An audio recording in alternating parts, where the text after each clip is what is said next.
the brand new and higher powered version of a very popular bike from Honda, the Rebel 1100, up against one of, if not the most classy and attractive bike you can find roaming the streets today, the Indian Scout Bobber.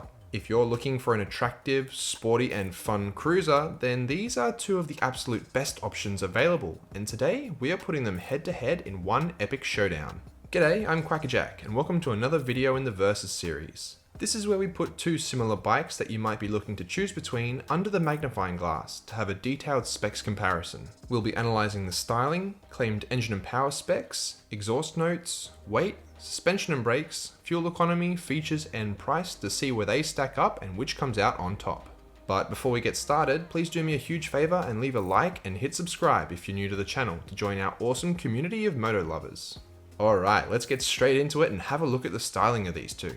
The Honda Rebel line of motorcycles has been around since the mid-80s and has always been very popular with beginners due to the smaller engine sizes. But in 2021, Honda decided to take that formula and give it some real grunt. Still featuring the same sleek and streamlined design that the Rebels are known for, the 1100 is easily recognizable thanks to its aggressive and sporty silhouette. I am a fan of the Rebel's design and think especially here on a bigger platform it works well. It is also important to mention that there is both a traditional manual and a DCT automatic transmission model available here too. While the Honda is a good looking bike, the Indian in my opinion is on another level, with the four models being the Scout, Scout Bobber, Scout Bobber 20 and Scout Rogue.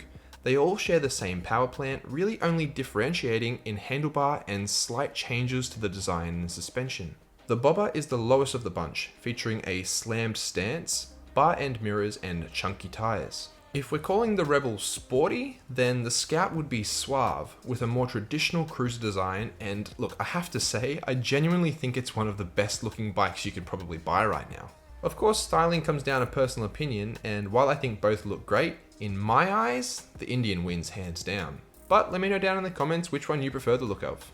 Onto the engines. Both motorcycles have got big leader class motors, although with different setups. The Honda CMX 1100 is featuring a 1084cc liquid-cooled parallel twin that was originally taken from the Africa Twin, but has been tweaked and slightly detuned. With an offbeat firing time thanks to the 270-degree crank, it means that this very characterful engine pushes out 86 horsepower at 7,000 RPM and 97.5 Nm of torque at 4,750. That means that this ripper is capable of hitting 0 to 100 Ks in only 3.6 seconds and running the quarter mile in around 12. Reviewers claim the engine to be lively with plenty of roll-on power throughout the range, and that shows with its peak torque being accessible so low down in the rev range. Over on the Indian, we have a slightly larger and more traditionally cruiser 1133cc fuel-injected liquid-cooled V-twin. This brute pushes out a very healthy 100 horsepower at 8,100 RPM and 97 Nm of torque at 5,600. That bountiful amount of power will push the bike from 0 to 100 Ks in around 3.8 seconds and fly it across the quarter mile in just under 12. It's meant to be a very punchy and fun amount of power with a smooth spread throughout the range. I think the real beauty of these two engines is the torque that you're going to have. With the flick of a wrist, you're going to be off and away. Having peak torque available so low down on both bikes means that you won't need to wind it up to access the fun. Even stoplight to stoplight runs on these two should be an absolute hoot. However, in the engine and power department, while they both make the same amount of torque, the Indian Scout does have the overall larger motor and around 14 more horsepower, which is why it is the winner. Let's also have a listen to the stock exhausts of each.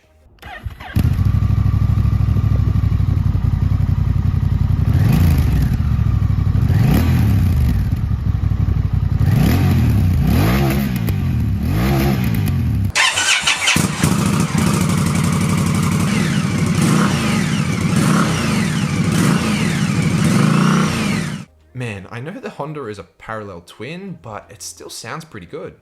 Alright, now we come to weight, and this is where things start to shift. The Rebel 1100 is clearly the lighter motorcycle, coming in with a wet weight of 223 kilograms on the road. That goes up by 10 to 233 kilograms if you opt to go for the automatic transmission in the DCT model, but still, this is comparatively a light bike when talking about a cruiser.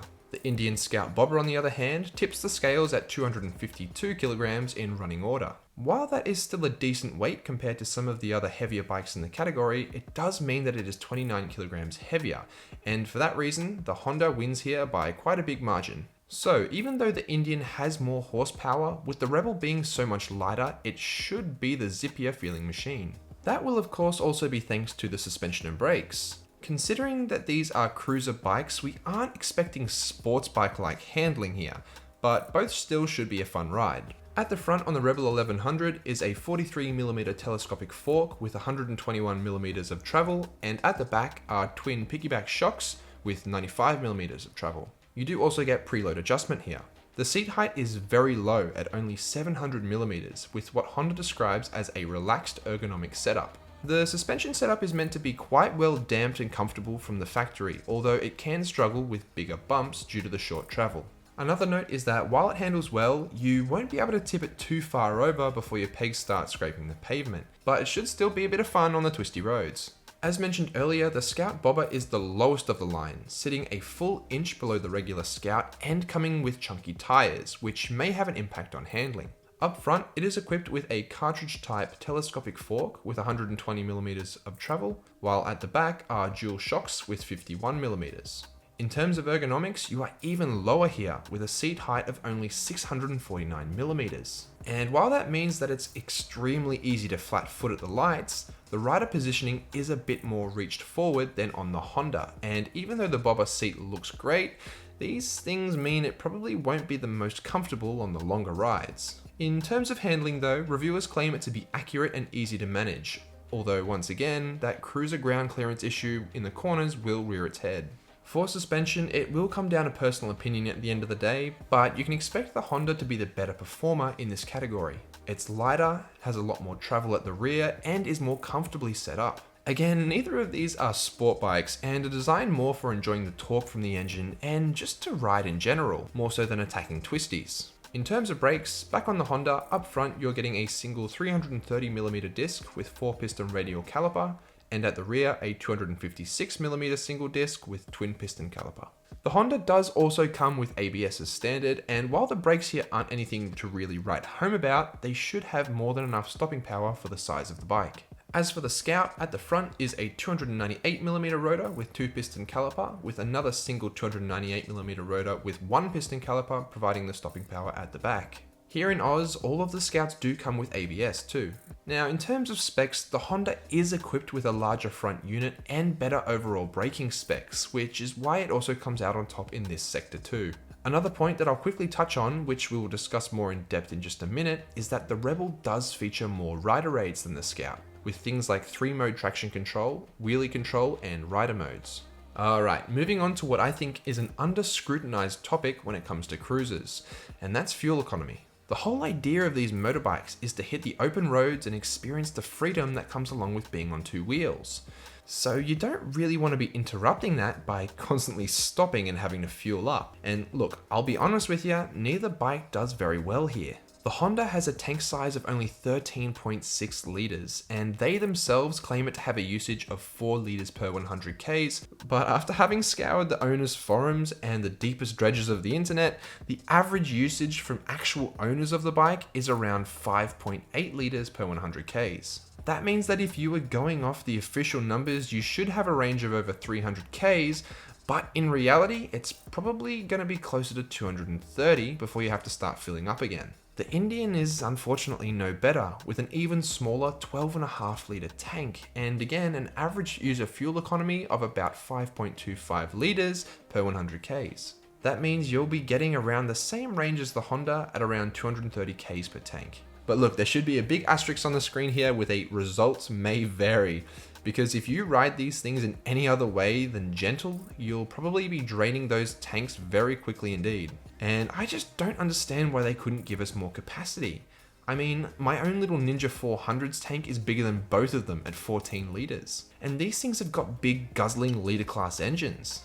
In this category, while the Honda does have the slightly larger tank and the Indian has the slightly better usage, I don't think either deserve a win. So we're going to go straight on to features. The Honda is fairly well equipped for a cruiser, with its notable features including ABS, 3-mode traction control, wheelie control system, 4 rider modes, including standard, rain, sport, and a user adjustable one, a 3-litre storage compartment under the seat, which also houses a USB-C charging port, throttle-by-wire, cruise control, a round LCD instrument panel, and that DCT automatic transmission option. The notable features on the Indian are the beautiful styling, including leather bobber style seat and bar end mirrors, USB charging port, ABS, LEDs, and an analog speedo with digital tach. So yeah, it's a pretty clear win to the Rebel 1100 for features. And that's probably in part to it being a newer overall model than the Scout, which is more of an analog bike and hasn't really been updated for a while. Also, shout out to Honda for their flash DCT automatic transmission option.